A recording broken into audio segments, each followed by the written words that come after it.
గత 3 రోజుల నుంచి ఢిల్లీలో ఆంధ్రప్రదేశ్ ప్రభుత్వం ట్రిబ్యునల్ ముందు వాదనలు వినిపిస్తుంది.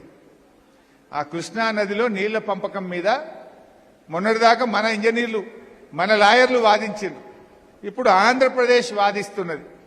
ఆంధ్రప్రదేశ్ లాయర్లు పోయి ట్రిబ్యునల్ ముందు ఏమంటున్నారు తెలుసా? జడ్జి గారి ముందు తెలంగాణ ఉద్యమం రాజకీయాల కోసం అయిందట.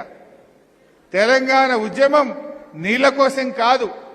తెలంగాణ ఉద్యమం ప్రజలది కాదు. తెలంగాణ ఉద్యమం ఇదొక రాజకీయ ఉద్యమం అని చెప్పి ఆంధ్రప్రదేశ్ న్యాయవాదులు ఇంజనీర్లు ట్రిబ్యునల్ ముందు వాదిస్తుంటే ఈ అడ్డిమారి గుడ్డు దెబ్బ ముఖ్యమంత్రి, ఈ తెలంగాణ ద్రోహి రేవంత్ రెడ్డి, ఇంకొక ఆయన ఉత్తుత్త మంత్రి ఉంటాడు ఉత్తమ్ కుమార్ రెడ్డి, ఈ ఇద్దరు కూడా సిగ్గు లేకుండా నోర్లు మూసుకొని సప్పుడే కూర్చుంటున్నారు.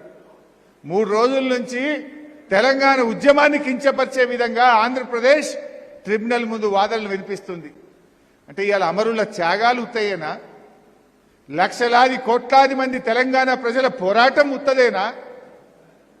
ఇవాళ మా నిరుద్యోగ యువత, మా టీఎన్జీఓలు, మా రిటైర్డ్ ఉద్యోగులు, మా కుల సంఘాలు, మా ఆర్టీసీ, మా సింగరేణి, మా కార్మిక సంఘాలు, మా జర్నలిస్టులు చేసిన పోరాటం ఉత్తదేనా?